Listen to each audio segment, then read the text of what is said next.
Hoje eu volto com muito peixe, mãe, disse João Batista Silva, de 19 anos, enquanto ajustava a rede de pescar dentro da pequena canoa de madeira. Era 15 de setembro de 2001, uma tarde quente e úmida, típica do interior do Maranhão. Dona Francisca, sua mãe, observava do quintal de terra batida enquanto secava as mãos no avental desbotado. Vai com Deus, meu filho. E não demora, que hoje tem arroz com peixe. João sorriu, empurrou a canoa para dentro do rio Itapecuru e remou com a segurança de quem conhecia cada curva daquela água escura desde criança. Na comunidade de São Benedito, um povoado de apenas 200 pessoas, espremido entre o rio e a mata fechada, todos viviam da pesca. João não era diferente. Desde os 12 anos acordava antes do sol para lançar redes e tarrafas, sustentando a família com a venda do pescado na feira de Codó, a cidade mais próxima. A tarde estava especialmente calma. O céu carregado prometia chuva para o final do dia, e João sabia que os peixes ficavam mais ativos antes das tempestades. Ele remou rio abaixo por cerca de 2 quilômetros até chegar ao seu ponto preferido, uma curva onde a água era mais profunda e as árvores formavam uma sombra natural. Era ali que sempre conseguia as melhores pescarias. Dona Francisca voltou para dentro de casa, onde preparava o almoço do dia seguinte. Seu marido, Antônio Silva, trabalhava na roça desde o amanhecer e só voltaria no fim da tarde. A rotina era sempre a mesma. João pescava, ela cuidava da casa e Antônio plantava mandioca e milho numa pequena área desmatada atrás da propriedade. Às 5 da tarde, quando o sol começou a se esconder atrás das copas das árvores, Dona Francisca saiu novamente para o quintal. João sempre voltava antes do anoitecer, principalmente quando havia promessa de tempestade, mas a canoa não aparecia na curva do rio. 6 da tarde, 7 da tarde. Nada. Deve ter ido pescar mais longe hoje, murmurou para si mesma, tentando afastar a inquietação que começava a crescer no peito. Antônio chegou da roça suado e cansado, estranhou a ausência do filho, mas também não demonstrou preocupação imediata. Aquele menino conhece o rio melhor que ninguém. Deve ter encontrado um cardume grande e resolveu aproveitar. Mas quando o relógio marcou 8 da noite e a primeira chuva começou a cair, a família Silva soube que algo estava errado. João nunca ficava no rio durante tempestades. Nunca. Antônio pegou uma lanterna e saiu correndo para a beira do rio, gritando o nome do filho. A chuva aumentava de intensidade e a água escura do Itapecuru começava a ficar agitada. Outros vizinhos, alertados pelos gritos, vieram ajudar. Seu Raimundo, pescador mais velho da comunidade, balançou a cabeça com preocupação. João é experiente demais para se atrasar assim. Alguma coisa aconteceu. A noite foi longa e angustiante. A tempestade durou até as 3 da madrugada, impossibilitando qualquer busca. Dona Francisca não pregou o olho, caminhando pela casa pequena, olhando pela janela, na esperança de ver a silhueta da canoa se aproximando.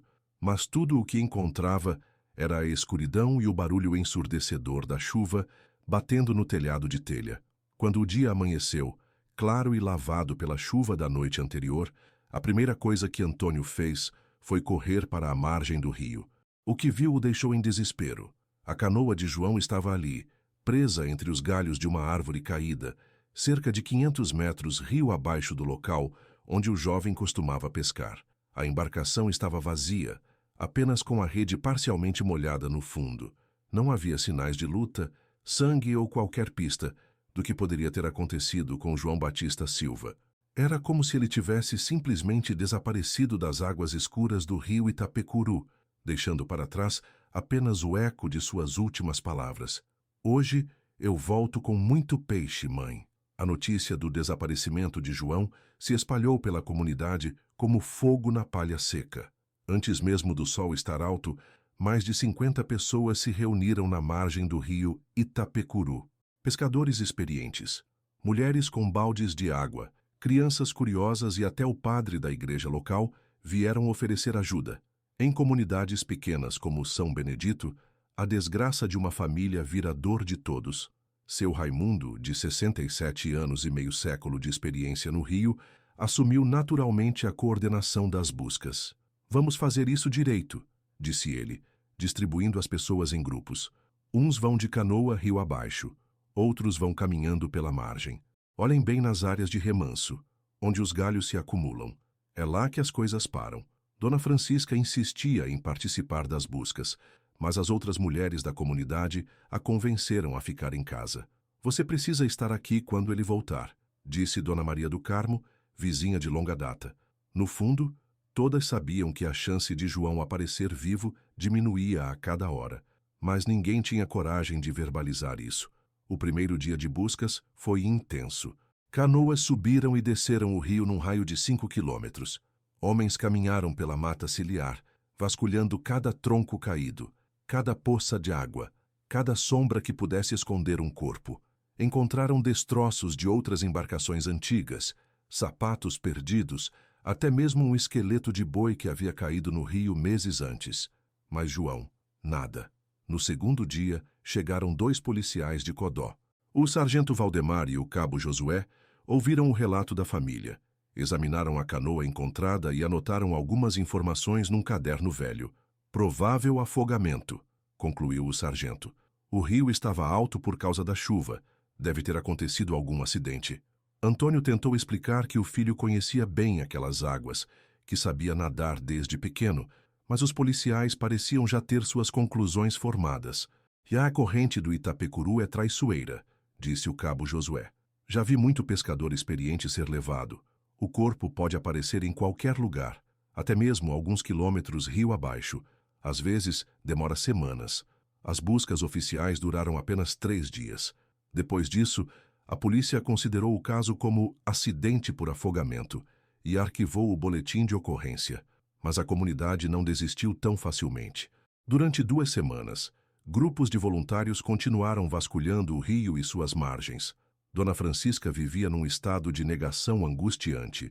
Toda manhã, preparava café para 3 pessoas. Deixava a comida de João esquentando no fogão e ficava sentada na cadeira de balanço, olhando para a curva do rio. Ele só se perdeu, dizia para quem quisesse ouvir. Meu João conhece esse rio melhor que ninguém. Ele vai voltar. A comunidade se mobilizou para apoiar a família Silva. Vizinhos traziam comida, ofereciam ajuda na roça, cuidavam dos afazeres que João costumava fazer. Seu Antônio, homem de poucas palavras, ficou ainda mais calado. Passava horas sentado na beira do rio, como se esperasse que as águas escuras lhe devolvessem o filho. O padre Francisco, responsável pela pequeníssima igreja de São Benedito, organizou uma missa de corpo presente no 7º dia após o desaparecimento. A igreja, que normalmente comportava 30 pessoas apertadas, ficou lotada. Gente de comunidades vizinhas veio prestar solidariedade. Dona Francisca chorou durante toda a cerimônia, segurando uma foto de João pescando, a última imagem que tinham dele. O rio nos dá o sustento, mas também nos cobra seu preço, disse o padre durante a homilia. João Batista era um jovem trabalhador, dedicado à família, conhecedor das águas. Se Deus o chamou, foi porque tinha um propósito maior, mas as palavras de conforto religioso não acalmavam a angústia da comunidade. Outros pescadores começaram a relatar situações estranhas no rio. Zezinho, primo de João, contou que nos últimos meses havia notado movimentação diferente na água, como se algo grande estivesse perturbando os peixes. Tem dia que a gente joga a rede e não pega nada.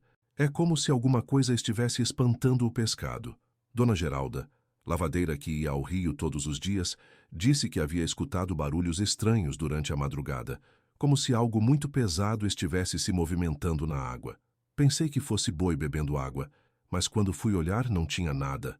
As teorias começaram a surgir. Alguns acreditavam que João havia se afogado mesmo e que o corpo havia sido levado pela correnteza para muito longe. Outros suspeitas que ele poderia ter sofrido um mal súbito, um infarto, um desmaio e caído da canoa inconsciente. Havia ainda quem falasse em acidente com outros pescadores, talvez uma discussão que tivesse terminado mal. Mas uma teoria crescia em silêncio entre os moradores mais antigos, aqueles que conheciam o rio desde que eram crianças. Seu Raimundo foi o primeiro a verbalizá-la numa conversa baixa com outros pescadores veteranos. Vocês notaram que os jacarés estão aparecendo mais por aqui? Era verdade. Nos últimos meses, Avistamentos de jacarés no Itapecuru haviam se tornado mais frequentes. Animais grandes, que normalmente ficavam nas partes mais selvagens do rio, estavam sendo vistos próximos às comunidades. Alguns pescadores relataram ter visto exemplares de mais de 3 metros de comprimento. Jacaré não ataca a gente assim, do nada, disse Zezinho. Mas se João estivesse na água, se tivesse caído da canoa, a conversa sempre parava por aí. Ninguém tinha coragem de completar a frase. 11 dias se passaram desde o desaparecimento de João Batista Silva. A vida na comunidade tentava retomar seu ritmo normal, mas havia uma tristeza permanente no ar. Dona Francisca continuava preparando 3 pratos de comida. Seu Antônio continuava olhando para o rio com esperança. E as águas escuras do Itapecuru continuavam guardando seus segredos, indiferentes ao sofrimento humano que corriam ao longo de suas margens. Era 26 de setembro de 2001, exatamente 11 dias após o desaparecimento de João Batista. O sol mal havia nascido quando Valdeci e Joãozinho, 2 caçadores da comunidade vizinha de Santa Rita, partiram para uma pescaria na parte mais selvagem do rio Itapecuru, cerca de 8 quilômetros abaixo de São Benedito. Os 2 eram conhecidos por se aventurarem em áreas onde outros pescadores evitavam ir, lugares onde a mata era mais fechada, onde os jacarés eram maiores e mais numerosos. Naquela manhã, eles tinham um objetivo específico. Havia semanas que um jacaré enorme estava aterrorizando a região, destruindo redes de pesca e afugentando os cardumes. Aquela peste tem mais de 4 metros, resmungava Valdeci, enquanto preparava a espingarda calibre 12. Já destruiu 3 redes minhas só neste mês. Hoje é o dia dele. Eles remaram silenciosamente pelo rio, observando cada movimento na água. O Itapecuru estava especialmente calmo naquela manhã, como um espelho escuro refletindo as copas das árvores. De repente, Joãozinho fez um sinal para o companheiro parar. Ali, numa enseada protegida por galhos caídos, estava ele, um jacaré-açu gigantesco, com pelo menos 4,5 metros de comprimento, tomando sol numa pedra lisa na margem. Meu Deus do céu, sussurrou Valdeci. É o maior que já vi na vida. O animal era realmente impressionante. Sua cabeça tinha quase 1 metro de comprimento e o corpo robusto demonstrava décadas de vida no rio. Ele estava completamente imóvel, apenas com os olhos entreabertos monitorando os arredores. Era o rei absoluto daquela parte do Itapecuru. Valdeci mirou cuidadosamente. Sabia que teria apenas uma chance. Um jacaré daquele tamanho, se ferido, poderia virar a canoa e matá-los. O tiro teve que ser certeiro, na cabeça, para matá-lo instantaneamente. O estampido da espingarda ecoou pela mata, fazendo centenas de pássaros alçarem voo em desespero. O jacaré não teve chance de reação. A bala atingiu seu crânio em cheio, matando-o na hora. O corpo gigantesco deslizou da pedra e flutuou na água, tingindo de vermelho a superfície escura do rio. Conseguimos! Gritou Joãozinho, quase não acreditando que haviam abatido o monstro que aterrorizava a região. Mas trazer um animal daquele tamanho para a terra seria um desafio monumental. Eles precisaram remar até a comunidade mais próxima para buscar ajuda. 2 horas depois, 6 homens com cordas, ganchos e muita determinação conseguiram arrastar o jacaré para a margem. O animal era ainda maior do que pareceu na água. Seu peso foi estimado em mais de 300 quilos. Era uma criatura ancestral, que provavelmente vivia naquelas águas há mais de 50 anos. Vamos ter que abrir ele aqui mesmo, disse Valdeci. Não tem como transportar assim inteiro. A princípio, a intenção era apenas retirar a carne e o couro. Ambos tinham valor comercial na região. Mas quando Valdeci fez o primeiro corte no ventre do animal, algo estranho chamou sua atenção. O estômago estava visivelmente cheio, muito mais do que seria normal para um jacaré que não comia há alguns dias. Tem alguma coisa diferente aqui, murmurou ele para os outros homens que observavam o procedimento. Com cuidado, Valdeci abriu o estômago do animal. O que encontrou lá dentro os deixou paralisados de horror. Entre restos de peixes, tartarugas e outros animais aquáticos, havia pedaços de tecido azul desbotido, tecido que claramente não pertencia à fauna do rio. Isso é roupa, disse Joãozinho com a voz embargada. Valdeci continuou a retirar o conteúdo do estômago com muito cuidado. Além do tecido azul, que parecia ser de uma camisa, encontrou pedaços de couro que pareciam ser de sandália, alguns objetos não identificáveis e, para horror de todos os presentes, algo que os fez recuar alguns passos, um relógio de pulso. O relógio estava parcialmente corroído pelos ácidos digestivos do jacaré, mas ainda era possível identificar que se tratava de um modelo simples, com pulseira preta de borracha. Era o tipo de relógio usado por pescadores. Barato, resistente à água, funcional. Gente, isso aqui é coisa de gente, disse um dos homens presentes, com a voz trêmula. Esse bicho comeu alguém. A descoberta trouxe uma revelação aterrorizante. O jacaré havia atacado e devorado um ser humano recentemente. Os pedaços de tecido e o relógio eram provas inequívocas. Mas quem seria a vítima? Foi Joãozinho quem fez a conexão que todos temiam fazer. Vocês se lembram do menino que sumiu lá em São Benedito? O João Batista? Um silêncio pesado se abateu sobre o grupo. Todos haviam ouvido falar do desaparecimento do jovem pescador, ocorrido exatamente 11 dias antes. A localização onde o jacaré foi abatido ficava na rota natural da corrente do Itapecuru. Se alguém tivesse caído na água em São Benedito, o corpo poderia ter descido o rio até ali. Precisa avisar a família, disse Valdeci, guardando cuidadosamente os objetos encontrados em um saco plástico. E a polícia também. A caminhada até São Benedito foi a mais longa da vida deles. Como contar para uma mãe que encontraram pedaços da roupa do filho no estômago de um jacaré? Como explicar que o menino que ela esperava ver voltar pela curva do rio havia sido atacado e devorado por um dos predadores mais temidos da região? Quando chegaram à casa da família Silva, Dona Francisca estava, como sempre, sentada na cadeira de balanço, olhando para o rio. Ao ver os homens se aproximando com expressões graves, ela soube instintivamente que traziam más notícias. "Encontraram meu João?" perguntou ela, com uma mistura de esperança e terror na voz. Valdeci retirou o saco plástico e mostrou os objetos encontrados. O relógio, apesar de danificado, foi imediatamente reconhecido por Dona Francisca. Era o mesmo que ela havia dado de presente a João no seu último aniversário, um modelo simples, mas que ele usava todos os dias com orgulho. "Esse é o relógio do meu menino", disse ela, pegando o objeto com as mãos trêmulas. "Onde vocês encontraram isso?" A explicação foi devastadora. Quando souberam que os objetos foram encontrados no estômago de um jacaré gigante, a família Silva finalmente compreendeu o que havia acontecido com João Batista. O jovem pescador não havia simplesmente se afogado. Ele havia sido atacado e devorado por um dos maiores predadores do Itapecuru. A descoberta revelava a verdade brutal sobre o desaparecimento. João provavelmente caíra da canoa por algum motivo. Talvez ao tentar recolher a rede, talvez por um movimento brusco da embarcação, e foi atacado pelo jacaré enquanto tentava nadar de volta.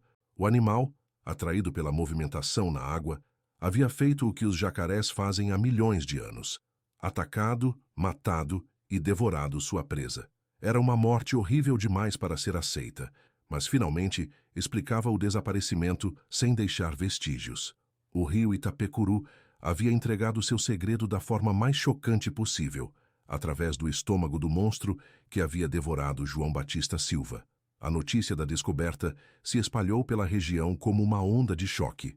Em questão de horas, dezenas de pessoas de São Benedito e comunidades vizinhas se dirigiram ao local onde o jacaré havia sido abatido. O animal morto, ainda estendido na margem do rio, se tornou um símbolo aterrorizante da força bruta da natureza. Dona Francisca, que durante 11 dias havia se recusado a aceitar a morte do filho, finalmente desabou. Segurou o relógio danificado contra o peito e chorou como não chorava desde o dia do desaparecimento. Meu menino", repetia, balançando o corpo para frente e para trás. "Que morte horrível meu João teve." Seu Antônio, sempre homem de poucas palavras, ficou ainda mais calado após a descoberta. Passou horas observando o jacaré morto, como se tentasse compreender como algo assim havia acontecido com seu filho. Ele sabia nadar desde pequeno. Murmurava: "Como foi que essa desgraça pegou meu menino?" O sargento Valdemar e o cabo Josué retornaram de Codó no mesmo dia, desta vez levando a descoberta mais a sério. Recolheram os objetos encontrados no estômago do jacaré como evidência e reabriram oficialmente o caso. O boletim de ocorrência foi alterado de acidente por afogamento para morte por ataque de animal selvagem. É o primeiro caso deste tipo que registro em 20 anos de polícia, disse o sargento Valdemar. Já ouvi histórias de pescadores atacados por jacarés, mas nunca com provas tão concretas assim. A descoberta trouxe uma explicação terrível, mas definitiva, para o desaparecimento de João. Os investigadores conseguiram reconstruir os prováveis eventos daquela tarde de 15 de setembro. João havia remado até seu local habitual de pesca, cerca de 2 quilômetros rio abaixo. Lá, provavelmente enquanto recolhia ou lançava a rede, algo fez com que perdesse o equilíbrio e caísse na água. Pode ter sido um movimento brusco da canoa, um tropeço ou mesmo um mal súbito. O importante é que ele estava na água quando o jacaré gigante o detectou. Jacarés-açu são predadores oportunistas extremamente eficientes. Podem permanecer imóveis por horas, aguardando a presa perfeita. Quando atacam, são devastadoramente rápidos, capazes de acelerar de 0 a 50 km por hora em segundos. João, mesmo sendo um bom nadador, não teria chance contra um animal de mais de 4 metros e 300 quilos. O ataque foi rápido e mortal. O jacaré provavelmente agarrou João pelas pernas ou pelo tronco. Realizou o movimento conhecido como rolamento da morte, no qual gira o corpo para desorientar e afogar a presa, e o arrastou para o fundo do rio. A canoa, sem o peso do pescador, foi levada pela correnteza até ficar presa nos galhos, onde foi encontrada no dia seguinte. Foi uma fatalidade, explicou o cabo Josué à família. João estava no lugar errado, na hora errada. Aquele jacaré era um animal muito velho, muito grande, e provavelmente estava caçando naquela região há décadas. A explicação trouxe um tipo diferente de dor para a família Silva. Por um lado, havia o alívio de finalmente saber o que aconteceu com João. Por outro, havia o horror de imaginar os últimos momentos do jovem. A luta desesperada contra um predador ancestral, o medo, o desespero de perceber que não conseguiria escapar. Dona Francisca pediu para ver pessoalmente o jacaré que havia matado seu filho. Foi uma visão devastadora. O animal era realmente gigantesco, com uma cabeça proporcionalmente maior que sua imaginação conseguia conceber. Como meu menino pequeno ia lutar contra isso? Perguntou ela, tocando hesitantemente nas presas amareladas do animal. A descoberta mudou para sempre a relação da comunidade com o rio Itapecuru. Pescadores que antes se aventuravam sozinhos em áreas remotas passaram a trabalhar em duplas. Redes foram modificadas para serem lançadas da margem, evitando que alguém precisasse entrar na água. Crianças foram proibidas de brincar nas partes mais profundas do rio. Seu Raimundo, o pescador mais experiente da região, organizou uma espécie de censo dos jacarés locais. Durante semanas, grupos de pescadores mapearam a presença dos animais no Itapecuru, identificando pelo menos outros 3 exemplares de grande porte na região. Esses bichos sempre estiveram aqui, disse ele. A diferença é que agora sabemos onde estão. A igreja de São Benedito organizou uma missa de corpo presente para João, desta vez com a certeza da morte. O padre Francisco falou sobre os perigos da vida ribeirinha, sobre como a natureza podia ser generosa e cruel ao mesmo tempo. João Batista viveu do rio e morreu no rio, disse durante a homilia. Que Deus console sua família e nos ensine a respeitar ainda mais as águas que nos sustentam. O jacaré abatido foi enterrado longe da comunidade, mas sua história se tornou lenda local. Pescadores contavam que ele tinha mais de 50 anos, que havia crescido tanto porque dominava completamente aquela parte do rio, que provavelmente já havia atacado outros animais e talvez até mesmo outras pessoas ao longo de sua vida. Dona Francisca guardou o relógio de João numa pequena caixa, junto com uma foto do filho e a última camisa que ele havia usado.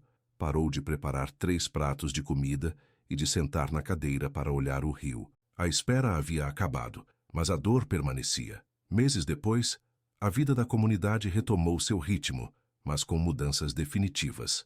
O local onde João costumava pescar foi evitado por muito tempo. Quando alguém precisava passar por lá, fazia em grupos e com muito cuidado.